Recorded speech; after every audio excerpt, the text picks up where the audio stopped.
अस्सलाम वालेकुम dear students. आज हमारा टॉपिक है effect of change of pressure.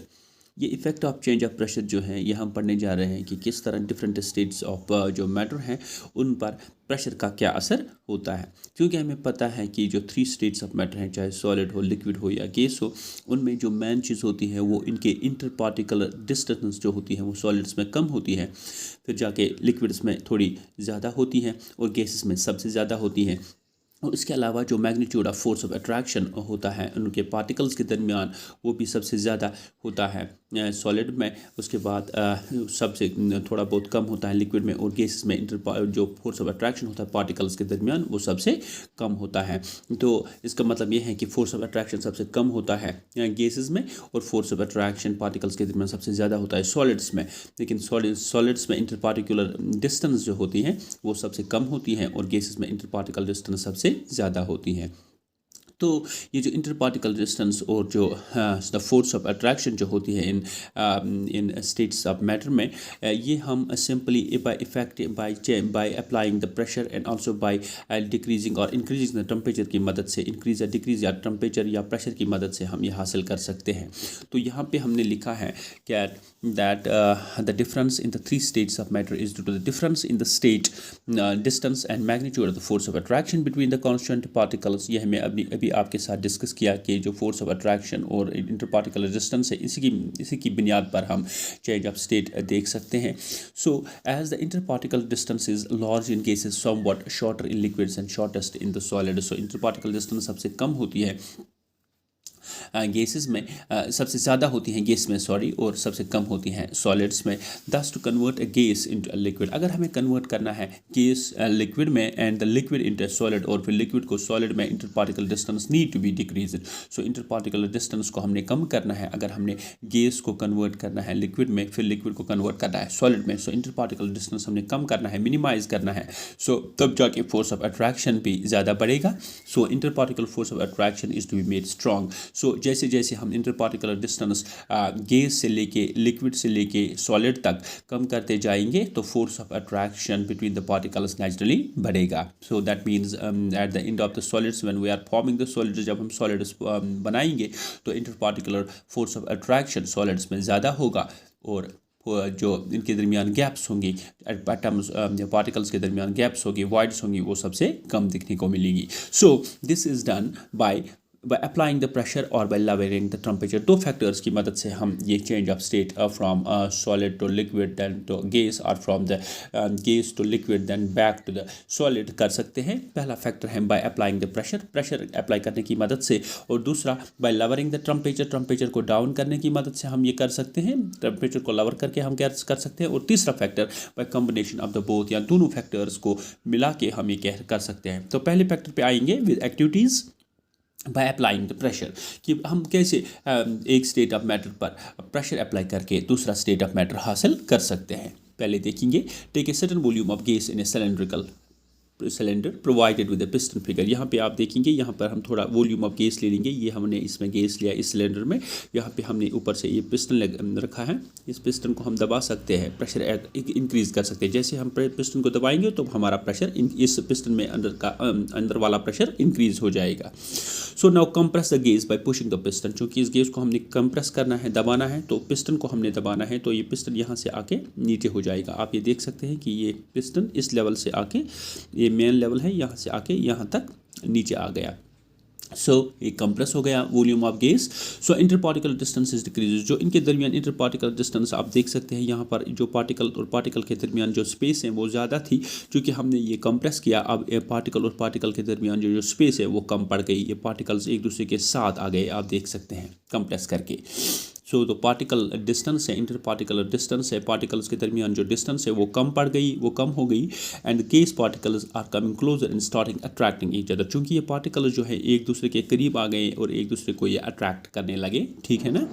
और देन फॉर्म्स अ लिक्विड, चूँकि ये आप लिक्विड की सूरत इख्तियार करेंगे, क्योंकि लिक्विड में इंटर पार्टिकल डिस्टेंस कम होता है गैस की बनस्बत, और फोर्स ऑफ अट्रैक्शन ज़्यादा होता है गैस की बनस्बत। So with the result of that in the second phase it simply will form the liquid. Okay, so gas gets liquefied by the application of pressure. और हम देखते हैं कि ये गैस जो है, पहले गैस था, अब हमने इसको कंप्रेस किया तो ये लिक्विड की सूरत में हमारे सामने आ गया, क्योंकि इसमें इंटरपार्टिकुलर डिस्टेंस जो है वो कम पड़ गई और फोर्स ऑफ अट्रैक्शन ज़्यादा होने लगी। अब तीसरे फेज़ में हमने प्रेशर को और अप्लाई किया और ये पार्टिकल्स और ज़्यादा क्लोज हो गए, बहुत ज़्यादा क्लोज हो गए। हमने पिस्टन को और दबाया, सो with the result of that ये लिक्विड जो है, लिक्विड कन्वर्ट हो गया देन सॉलिड्स में। सो बिकॉज सॉलिड्स में प्रेशर, सॉलिड्स में इंटरपार्टिकुलर डिस्टेंस सबसे कम है और फोर्स ऑफ अट्रैक्शन सबसे ज़्यादा है। तो ये हमने पहली एक्टिविटी की बाय अप्लाइंग द प्रेशर। अब हम दूसरी एक्टिविटी पे आएंगे, बाय लवरिंग द टेम्परेचर। अब हम टेम्परेचर एक स्टेट का लवर करके हम देखेंगे हम क्या हासिल कर सकते हैं। यहाँ पे हमने लिखा है बाय कूलिंग द गैस, चूँकि गैसेस में इंटरपार्टिकुलर डिस्टेंस ज़्यादा होते हैं, फोर्स ऑफ अट्रैक्शन कम होता है, हम इसको कूल करेंगे, गैस को हम कूल करेंगे, ठंडा करेंगे। जो काइनेटिक एनर्जी पार्टिकल्स हैं ज़्यादा होती है गैसेस में, कूल करके इसकी काइनेटिक एनर्जी ऑफ पार्टिकल्स कम होती जाएगी and the particle slow down. तो जो पार्टिकल्स है जो फ्री मूवमेंट करते हैं अपनी अवेलेबल स्पेस में, उनकी जो काइनेटिक एनर्जी है कूल करके वो कम पड़ जाएगी, उनकी काइनेटिक एनर्जी कम हो जाएगी। So inter particular distance gets decrease. जो इंटर पार्टिकल डिस्टेंस है पार्टिकल और पार्टिकल के दरमियान गैसेस में वो भी कम होती जाएगी और फोर्स ऑफ अट्रैक्शन बढ़ जाएगा, which pull the gas particles come to form the liquid. So simply the gas simply liquid हो जाएगा। So यहाँ पे हमने दूसरी फेज़ में यहाँ पे गैस को हमने लिक्विड में कन्वर्ट किया, मगर हमने यहाँ पे टेम्परेचर को लवर किया। टेम्परेचर लवर करके हमने इंटर पार्टिकल डिस्टेंस कम हो गई, क्योंकि काइनेटिक एनर्जी जो है गैस पार्टिकल्स की वो कम हो गई। इस तरह से वो पार्टिकल्स एक दूसरे के करीब आ गई, फोर्स ऑफ अट्रैक्शन बढ़ गया और वो सिंपली लिक्विड सूरत में हमारे सामने आ गए। सो हमने देखा by both factors will help a gas to form a liquid. दोनों सूरतों में by applying the pressure and by lowering the temperature, दोनों को मिला के हमने गैस को सिंपली लिक्विड में तब्दील किया and then to the solid, और फिर लिक्विड को हमने सॉलिड में तब्दील किया। और by the combination of both the factors are used to liquefy a gas. तो हम इन दोनों को मिला के सिंपली लिक्विफाइंग गैस को लिक्विड में तब्दील कर सकते हैं। That's how. तो नीचे हमने चंद एग्जाम्पल्स लिखी हैं जिनसे हमें मदद मिलेगी। We have gases like ammonia and gas, we are having the sulfur dioxide, we are having the carbon dioxide, etc. can be easily liquefied either by applying pressure। ये चंद gases जो ऊपर हमने लिखे हैं, ये हम सिंपली, चूँकि ये गैस हैं, इनको हम सिंपली बाय अप्लाइंग प्रेशर की मदद से एट रूम टेम्परेचर और by cooling at atmospheric pressure, इनको हम सिंपली लिक्विड में तब्दील कर सकते हैं। अमोनिया, SO2, कार्बन डाइऑक्साइड, इनको हम लिक्विफाई कर सकते हैं बाय अप्लाइंग द प्रेशर और by cooling at atmospheric pressure, या इनको हम कूल करके ये लिक्विड हासिल कर सकते हैं। यहाँ पे हमने लिखा है when CO2 is cooled under high pressure. अगर कार्बन डाइऑक्साइड को हम कूल करेंगे हाई प्रेशर पे, it is converted directly into the solid carbon dioxide. इसको हम ड्राई आइस भी कह सकते हैं। इसका मतलब यह है कि कार्बन डाइऑक्साइड को हम कूल करके ड्राई आइस बना सकते हैं, सॉलिड कार्बन डाइऑक्साइड बना सकते हैं। Although carbon dioxide is a gas, लेकिन इसको कूल करके हम ड्राई आइस या सॉलिड कार्बन डाइऑक्साइड बना सकते हैं। Dry ice is stored at high pressure. ये इसको स्टोर करेंगे, लेकिन हाई प्रेशर पे हम इसको स्टोर कर सकते हैं। तो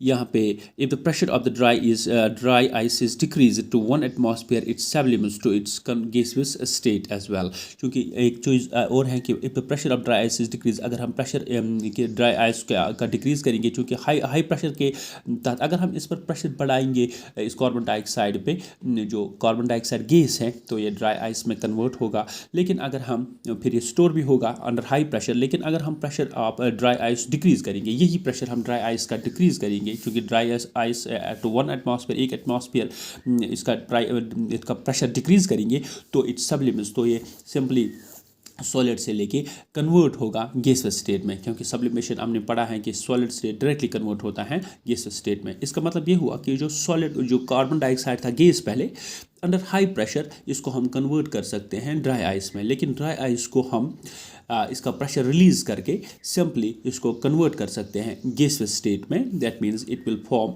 the gaseous state from the solid state directly by releasing the pressure. इसका प्रेशर डिक्रीज़ करके हमें हासिल दोनों स्टेट्स कर सकते हैं। पहला स्टेट हम by applying the more pressure, by दूसरा स्टेट जो है इसका कार्बन डाइऑक्साइड का गैस स्टेट वो हम ड्राई आइस से बाय डिक्रीजिंग द प्रेशर हासिल कर सकते हैं. So dry ice does not wet the surface on which it is kept like ordinary ice, ये हमें पता है. So because of the reason the solid carbon dioxide that is dry ice is used as refrigerator. सो हम ये कह सकते हैं कि जो ड्राई आइस है चूँकि ये सरफेस को वेट नहीं कर सकता, सो इसकी बुनियाद पर ये ड्राई आइस हम इस्तेमाल करते हैं रेफ्रिजरेटर्स में.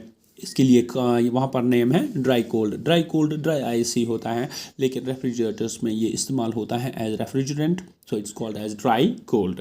सो डियर स्टूडेंट्स, यहाँ पे हमने जो एक फिगर के थ्रू आपको पूरी तरह से मतलब आपकी सहूलियत के लिए ये फिगर बनाई है, जिससे आपको पूरी तरह से आज का लेक्चर जो inter conversion of the states हैं पूरी तरह से मतलब समझ आ सकता है, पूरी तरह से एक ही झटके में याद हो सकता है. यहाँ पे हमने लिखा है the effect of decreasing temperature is important as compare to the increasing pressure. So जो डिक्रीज़ हम टेम्परेचर कर रहे हैं या इंक्रीज़ हम प्रेशर कर रहे हैं, वो दोनों चीज़ें इंपॉर्टेंट है. For every gas there is a certain temperature above which the gas can not be converted into the liquid. So हर एक गैस के लिए एक खास टेम्परेचर होता है, जिसके अलावा वो गैस उस टेम्परेचर तक पहुँचने के बाद वो गैस कन्वर्ट नहीं हो सकता है लिक्विड स्टेट में. दिस टेम्परेचर वो टेम्परेचर हम क्रिटिकल टेम्परेचर कह सकते हैं. को क्रिटिकल टेम्परेचर वो टेम्परेचर होता है जिस टेम्परेचर पर पहुंचने के बाद एक गैस सिंपली लिक्विड नहीं बन सकता है, उसको हम क्रिटिकल टेम्परेचर कह सकते हैं. और वो प्रेशर इसी तरह एक ख़ास प्रेशर होता है गैस के लिए. हर एक गैस के लिए एक ख़ास प्रेशर होता है जिस प्रेशर पर पहुंचने के बाद वो लिक्विड नहीं बन सकता, उसको हम क्रिटिकल प्रेशर कह सकते हैं. सो क्रिटिकल टेम्परेचर और क्रिटिकल प्रेशर जो होती हैं वो ख़ास टेम्परेचर और ख़ास प्रेशर होते हैं जिस पर पहुंचने के बाद एक गैस लिक्विड नहीं हो सकता. फॉर एग्जाम्पल, कार्बन डाइऑक्साइड के लिए क्रिटिकल टेम्परेचर है 304.15 kelvin, that means 31.15 degree centigrade. ये जो है क्रिटिकल टेम्परेचर पर कार्बन डाइऑक्साइड, और क्रिटिकल प्रेशर है इसके लिए 73.9 एटमॉस्फेयर्स. So this is the critical temperature and critical pressure for carbon dioxide. Above that it can not be converted into the liquid at that. और यहाँ पे हमने इसके लिए ये inter conversion of the state of matter एक figure लिखी है. ये देखिए आप, सॉलिड इसको हम फ्यूजन और सॉलिडिफाई करके सिंपली इसको हम फ्यूजन करके सिंपली लिक्विड कर सकते हैं, और लिक्विड को हम सिंपली वेपराइज करके गैस बना सकते हैं, और गैस को हम सिंपली सब्लिमेशन करके सॉलिड बना सकते हैं, और सॉलिड को सब्लिमेशन करके वापस गैस बना सकते हैं. So this are simply the figure, this is simply the figure that simply explains you the interconversion of the states.